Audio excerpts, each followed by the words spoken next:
Aujourd'hui, on va parler de comment s'aimer soi-même tel que l'on est. Alors c'est marrant, c'est assez rare, mais je me sens un petit peu intimidé.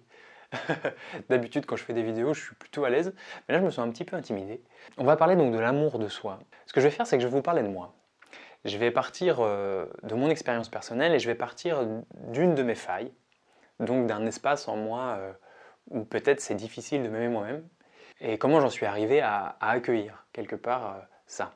Pour moi, pour être clair, l'amour, ce que j'entends par amour et ce que j'entends par s'aimer soi-même, c'est un amour qui naît de la compréhension. On ne peut aimer véritablement que ce que l'on comprend. Mais quand je parle de compréhension, je ne parle pas de pensée. Comprendre, étymologiquement, ça signifie prendre en soi. Et la compréhension, elle naît de l'attention. C'est parce que je suis particulièrement attentif à quelque chose que je vais le prendre en moi, que je vais devenir cela. Ça, c'est un phénomène qu'on expérimente, qu'on expérimente de différentes façons, par la méditation, mais aussi par la passion.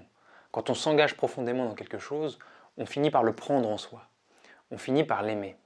Et c'est parce qu'on aime qu'on est ensuite capable d'agir et de parler de façon juste. C'est-à-dire que selon moi, tout naît de cette capacité à être véritablement attentif aux choses. Quand je regarde en moi avec honnêteté, je réalise que je suis pris dans un désir ardent d'être vu, d'être reconnu, d'exister. C'est un peu ma sucrerie. Voilà, je suis en quête de reconnaissance. C'est très très fort chez moi. C'est pour ça que je fais autant de vidéos, c'est pour ça que je fais des études de théâtre. C'est même pour ça, je crois, que j'ai fait de la psychologie avant. Je pense que tout ce que j'ai fait, que tout ce que je fais, tout ce qui m'anime, vient du désir viscéral profond d'être reconnu, d'être aimé, d'être liké. J'ai un gros désir d'être liké. Simon Lucas est quelqu'un qui a besoin d'être vu. C'est clair et net, quoi. Plus que vu, c'est j'ai un besoin d'admiration, un besoin de, voilà, presque un besoin d'être adulé. C'est une espèce de besoin comme ça. Et ça m'agite, ça me fait mal, et c'est très très présent en moi. Et quand je regarde ça, je vois que c'est à la fois une force et une douleur. C'est-à-dire que cet orgueil, c'est aussi un moteur, c'est aussi une force qui va me permettre de passer au travers de certains obstacles, mais c'est aussi une frustration. À la fois, j'éprouve de la tendresse pour cette partie de moi, mais je ne suis pas dupe. Je sais que cet orgueil, ce besoin d'être reconnu, ce besoin d'être devant, peut me faire souffrir les autres. Ça génère de la souffrance en moi, et ça peut aussi faire que je fasse souffrir les autres parce que je veux m'asseoir sur leur tête.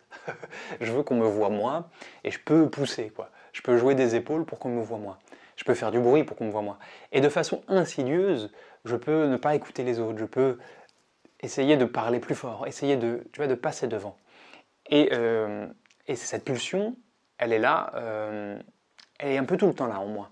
Et quand je la regarde profondément, je vois que ce besoin de briller vient d'une faille de l'enfance. Chez moi, cette avidité de reconnaissance, elle vient de l'abandon, elle vient de l'humiliation. J'ai vraiment peur de disparaître aux yeux des gens. C'est une espèce d'angoisse chez moi. J'ai une angoisse d'être abandonné, et ça se projette aussi quelque part sur tout mon rapport à l'extérieur. J'ai peur de disparaître aux yeux de l'autre. Et ça va assez loin parce que j'ai carrément un désir de postérité. C'est pour ça d'ailleurs que j'arrête pas de me filmer. C'est pour ça d'ailleurs que tout ce que je fais, j'essaye d'en garder une trace. Parce que je ne veux pas qu'on oublie Simon, en fait. J'ai une espèce d'angoisse comme ça, qu'on m'oublie. Qu'un jour, j'existe plus pour les gens. Et évidemment, ça vient d'une histoire. Voilà. Alors s'il te plaît, ne m'oublie pas.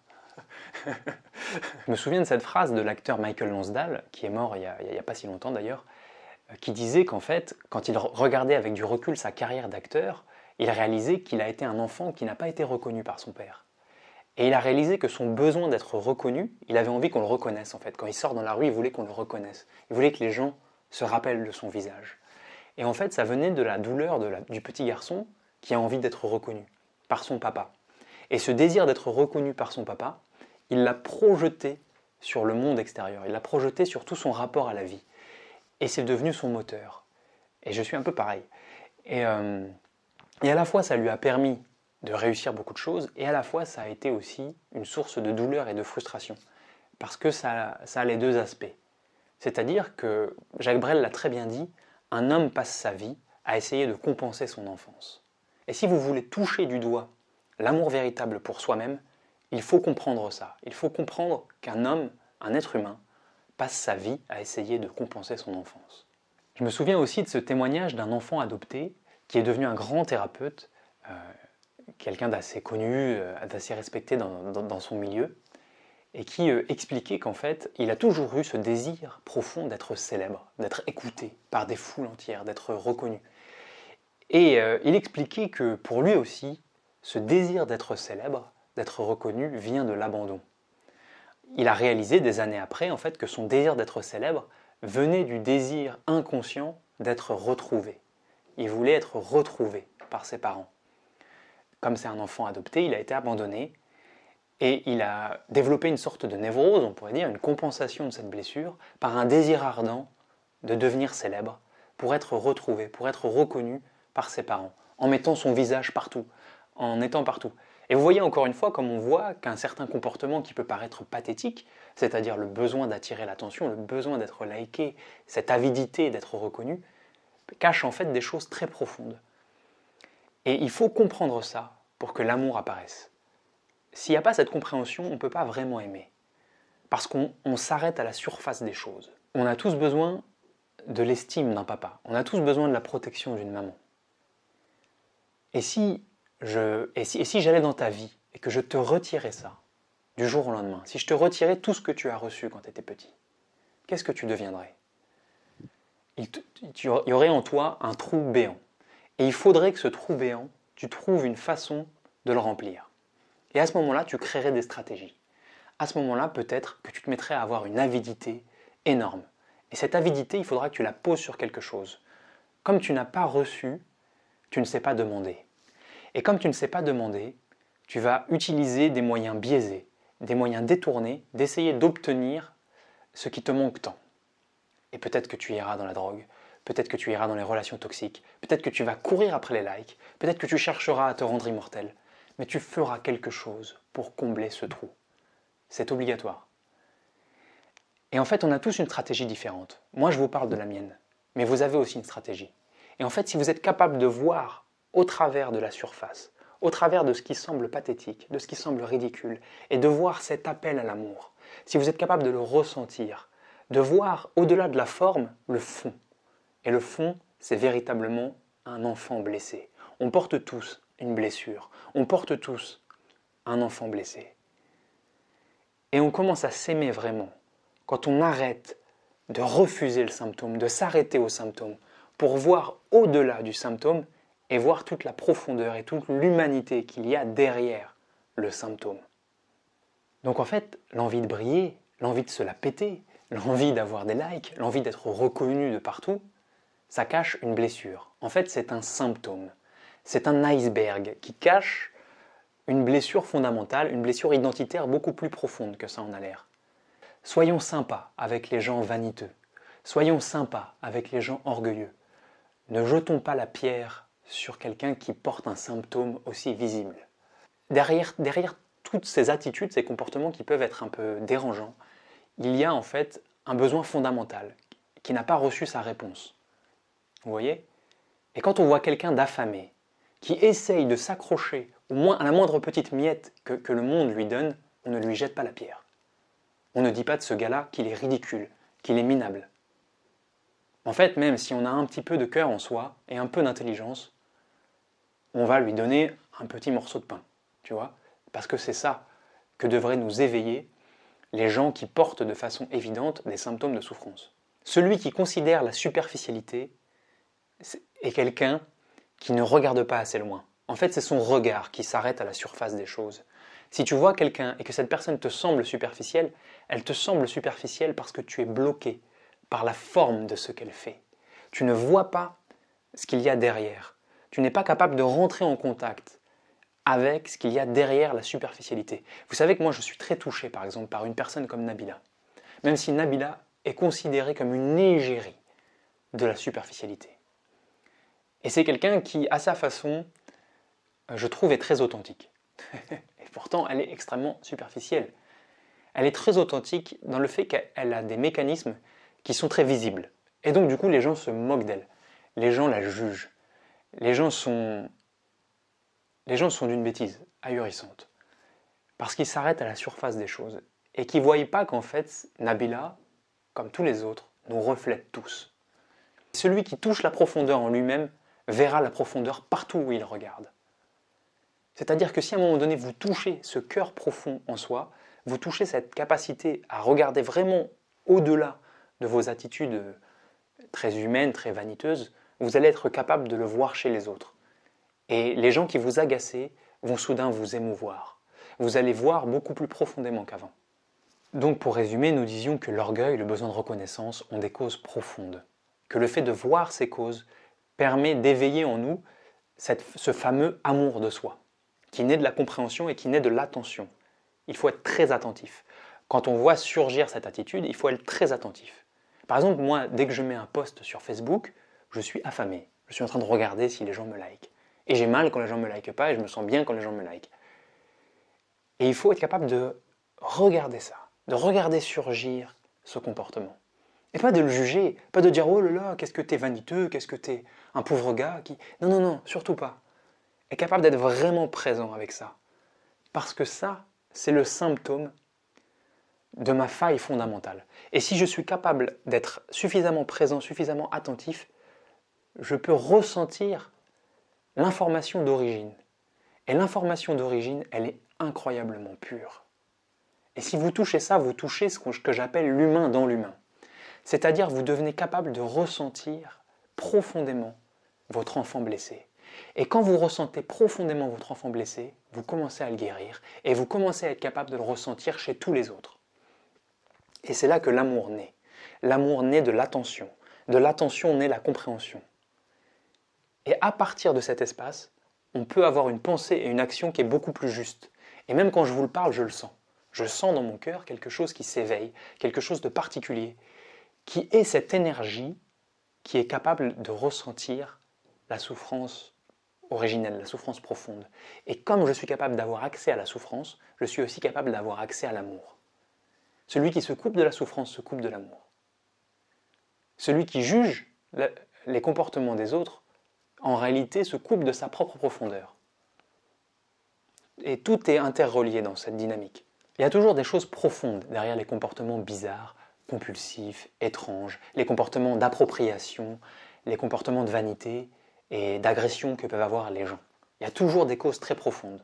Il y a toujours une blessure, il y a toujours un être humain qui n'a pas su faire autrement pour s'adapter à des situations où le monde l'agressait, où le monde ne répondait pas à ses besoins. Il y a toujours un être humain en fait qui, désemparé, a trouvé une stratégie de survie, une stratégie pour progresser, pour récupérer des miettes. Par exemple, je me souviens du témoignage d'un ami à moi qui est moine zen et qui est aussi psychologue et qui à une époque avait une fâcheuse habitude. Il avait tendance à avoir une fixation sur la poitrine des femmes. Dès qu'il voyait une femme, il avait une fixation sur les seins. Évidemment, cette fixation le dérangeait, parce que dès qu'il parlait avec une femme, il avait tout de suite les yeux qui louchaient comme ça. Et c'était très dérangeant, surtout que c'était quelqu'un que quand même... voilà, c'est quelqu'un qui a quand même beaucoup de conscience, beaucoup de regard sur soi, et ça le perturbait d'avoir une attitude comme ça, obsessive sur les seins. Et en plus, ça peut être extrêmement mal interprété, bien évidemment. Quelqu'un qui se comporte comme ça est jugé comme étant pervers, comme étant bizarre, comme étant lubrique. Mais justement, encore une fois, en vérité, c'est beaucoup plus profond que ça. Lors d'un stage thérapeutique, il a fait une régression. Il faut savoir que cet homme dont je parle a été sevré très tôt. Cet homme dont je parle a aussi perdu sa mère à 11 ans. Donc, il a vraiment un rapport à la maman qui a été douloureux, qui a été brisé, qui a été coupé. Et dans cette régression, il a fait une régression lors d'un stage thérapeutique, il a touché la souffrance de l'enfant. La souffrance de l'enfant qui est coupé des seins de sa mère. Ensuite, des années plus tard, la souffrance de l'enfant qui voit sa mère disparaître du jour au lendemain. Et cette douleur infinie. Et il a pleuré, il a ressenti ça. Et vous savez ce qui s'est passé ensuite? Sa fixation sur les seins a énormément diminué. C'est un problème qui s'est quasiment envolé. Il avait toujours un petit truc, peut-être des fois, mais disons que ça restait dans un cadre normal. Voilà, je pense que c'est relativement normal d'avoir les yeux parfois un peu attirés quand il y a un décolleté, voilà, même si on se concentre, on se tient. Mais ce que je veux dire, c'est que là, c'était arrivé à un niveau normal. Il avait perdu cette espèce d'obsession, ce truc un peu compulsif. Et vous voyez qu'en fait, cette compulsion, cette presque perversion, en fait, avait une cause très profonde et très belle en fait. C'était le bébé, l'enfant en lui qui voulait retrouver le sein de maman, qui voulait retrouver la sécurité, la chaleur, la nourriture, l'amour. Et voilà. Et ça se traduisait par un comportement qui peut paraître complètement pathétique. Il n'y a rien de ridicule, rien de mauvais en soi. Tous les comportements, même les plus tragiques, les plus pathétiques, cachent en fait un appel, une souffrance fondamentale. Être capable de se relier à ça, ça détend tout le monde. On devient beaucoup plus relâché, on devient capable d'accueillir l'autre et de s'accueillir soi-même. Et on peut atteindre cette compréhension, on peut avoir ces flashs comme ça où on comprend pourquoi l'autre se comporte comme ça, on comprend pourquoi soi-même on se comporte comme ça, en étant très attentif. Il faut être très attentif à ce qui se passe. Et c'est là que la méditation, que la respiration a une place royale. Dans les différents exemples que je vous ai montrés, quelqu'un qui veut à tout prix être une star, qui veut à tout prix être vu, quelqu'un qui veut à tout prix être reconnu, ça peut être vraiment pénible. Quelqu'un qui ne peut pas s'empêcher de regarder tout le temps tes seins, ça peut être vraiment pénible. Et en fait, c'est insupportable tant qu'on ne comprend pas. C'est insupportable tant qu'on n'est pas capable d'avoir des yeux qui voient plus loin que l'apparence des choses. Et je crois, que si on arrive à développer ce regard vraiment juste, ce regard qui perce les armures, qui voit au-delà de la forme des choses, je crois qu'on est capable d'aimer sans limite. À partir de cette compréhension, je pense qu'on peut aimer sans limite. C'est ce que je crois. Je pense que c'est possible. Je pense que même les choses les plus abjectes peuvent retrouver quelque part leur origine première, et leur origine première est toujours juste. La forme est mauvaise, mais le fond est toujours juste. Le noyau, le cœur en fait, le cœur du cœur, l'esprit dans l'esprit. Et vraiment, je crois profondément en ça. Et quand on a ça à l'esprit, on peut toucher l'intention sous-jacente, la blessure secrète que portent les gens et qu'on porte soi-même. Et c'est de cette compréhension et de cette attention soutenue que vient l'amour, ce sentiment d'accueil, enfin j'accueille. Et s'aimer soi-même, c'est être capable d'accueillir nos petits travers, nos petites compulsions, nos bizarreries, notre violence. S'aimer soi-même, en fait, c'est être capable de se tourner vers son ombre. Moi, vous voyez, je veux être une star. Ça m'obsède. J'aurais l'impression d'échouer ma vie si je ne deviens pas connu un jour. Parfois, je me sens mal parce que j'ai 30 ans et j'ai l'impression de ne pas avoir accompli de choses notables. Et vraiment, ça me fait souffrir. Limite, ça me rendrait violent envers moi-même. Tellement j'ai ce truc, cette faim d'être reconnu. Il y a quelque chose de... C'est vraiment un truc de l'ordre de la survie pure. Il faut qu'on te voie. Il faut qu'on te reconnaisse. C'est une névrose. J'ai véritablement une névrose à ce niveau-là. À la fois, je vois que c'est pathétique, et à la fois, ça m'éveille une profonde tendresse, parce que je vois que c'est la stratégie que j'ai développée pour essayer de compenser les blessures de mon enfance. Et tant que je garde ce regard-là, quelque part, je réponds à cette blessure. Alors souvent, on dit il faut s'accepter tel qu'on est. Moi, j'ai envie de répondre, et si on laissait les autres ne pas s'accepter tels qu'ils sont? Si on arrêtait de vouloir que les autres s'acceptent tels qu'ils sont, si on se laissait ne pas s'accepter tel qu'on est, si on se laissait être profondément insatisfait de nous-mêmes, tout en étant conscient de ce que ça dit de nous. Parce que quand tu n'acceptes pas que les autres ne s'acceptent pas, ça se mord la queue. Tu es en colère contre la colère. Tu es en jugement contre le jugement. Tu es raciste contre le racisme. Ça va pas. En fait, tu fais partie du problème. Tu es violent contre la violence. Ça va pas du tout. En fait, tu crois que tu es dans l'accueil, mais tu n'es pas dans l'accueil. Tu es dans l'accueil quand tu es vaniteux et c'est ok. Tu es en colère et c'est ok. Tu es boiteux et c'est ok. Et les autres, tu n'es pas parfait, tu n'es pas juste. Les autres ne sont pas parfaits et c'est pas juste. Et tu sais quoi? C'est ok. C'est ok que le monde ne soit pas juste. C'est ok que le monde ne soit pas juste. Et voilà, je peux te dire, il y a un truc qui se relâche. Il y a un truc qui se relâche quand tu es capable d'arrêter, d'être attaché à cette idée que le monde doit être juste. Le monde n'a pas à être juste. Si tu es capable d'aimer comme ça, si tu es capable d'accepter que les choses sont absolument telles qu'elles sont, de permettre cet accueil véritable en fait, le fait que tu fasses ok, bah tu boites, c'est ok, je vais pas essayer de te faire marcher mieux, ok, c'est ok, et bah cet accueil, cette absence de volonté de corriger, de changer, c'est cet accueil qui paradoxalement change tout. C'est un pouvoir qui s'obtient quand on y a renoncé. Alors vous savez, j'ai eu le coronavirus il n'y a pas longtemps, Et j'ai traversé une espèce de période assez intense où j'étais insatisfait de moi et je me sentais mal, mais mal. Et c'était affreux. Et à ce moment-là, j'ai vu surgir un espèce de personnage qui était en fait le personnage que j'essayais d'être. Et le personnage que j'essayais d'être, bah, je vous le montre là, c'est Brad Christ.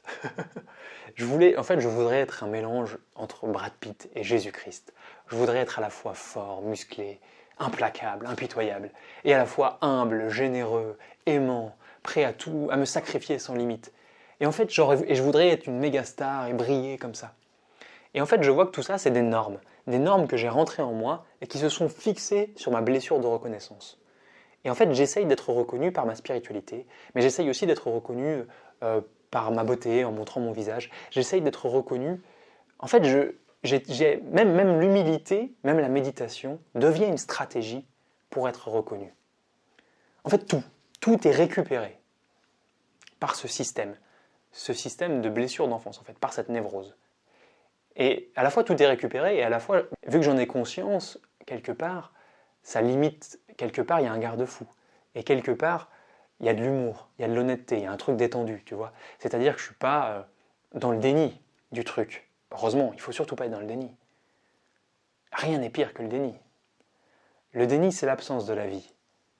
Vraiment. Si vous regardez au fond des yeux de quelqu'un qui est dans le déni, pour moi, par exemple, qui sent l'énergie, je vois quelqu'un de mort. C'est quelque chose de mort. C'est limite, c'est une forme de cancer spirituel, le déni. C'est-à-dire, c'est une cellule qui s'est coupée du reste du corps, qui n'est plus en cohérence. Et c'est pour ça d'ailleurs que la réflexion n'est plus en cohérence. Ils n'arrivent plus à se reconnaître. Et donc, j'ai vu apparaître Brad Christ, cet homme que j'aimerais tant être, que je ne peux pas être. Il y avait quelque chose de puéril et à la fois ça m'a fait rire. Et ça m'a fait rire et ça m'a libéré de voir, putain, mais c'est ça qui te fait mal, Simon, tu voudrais être ce mec, mais c'est ridicule. Et à la fois c'est ridicule et on est tous un peu pris là-dedans.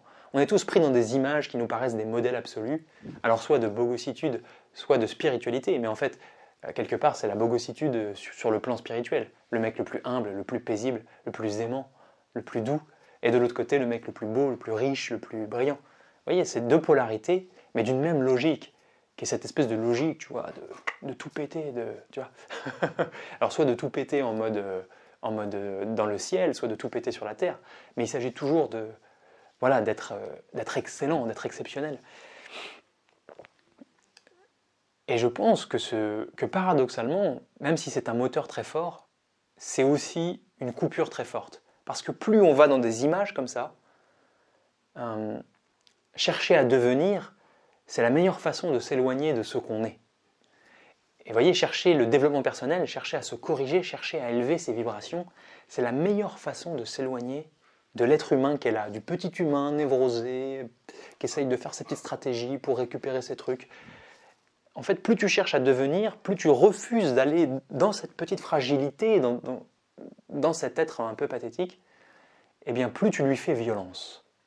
C'est pour ça que je pense qu'il ne faut pas chercher à s'améliorer. Je pense qu'il ne faut pas chercher à se développer personnellement. Et en voyant cette image de Brad Christ, j'ai réalisé l'absurdité de ma démarche, de vouloir devenir comme ça, surtout que je ne le serai jamais, mais surtout qu'il y avait quelque chose de violent, de débile, de conditionné dans ça.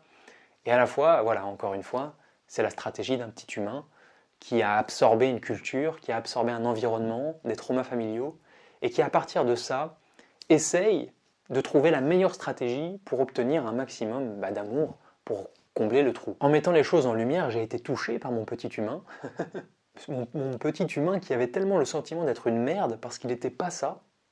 J'ai été touché par ce petit être. Et le lendemain, j'ai eu un espèce d'insight. J'ai réalisé que le sentiment d'être une merde est indissociable du besoin d'être un héros. Et en fait, c'est indissociable. C'est-à-dire ce besoin de faire de sa vie une légende, d'essayer de devenir un mec hyper qui va réussir, qui va tout péter, qui va donner au monde une résilience extraordinaire, c'est indissociable du sentiment d'être une merde. En fait, ça contient l'humiliation en soi. Ce besoin d'être un héros naît du sentiment d'être une merde. les deux sont complètement interreliés. Et j'ai réalisé ça le matin en me levant. Et donc j'ai réalisé que tout ce processus, quelque part, tout était basé sur un mépris de mon humanité telle qu'elle est maintenant. En fait, on ne peut pas gagner à ce jeu-là. J'aurai jamais assez de pecs pour combler la douleur du petit Simon. J'aurai jamais assez d'argent, j'aurai jamais assez d'humilité, assez d'heures de méditation pour combler cette douleur-là. Parce que c'est pas à ce niveau-là que ça se situe. C'est pas à cet endroit-là que la réponse arrive.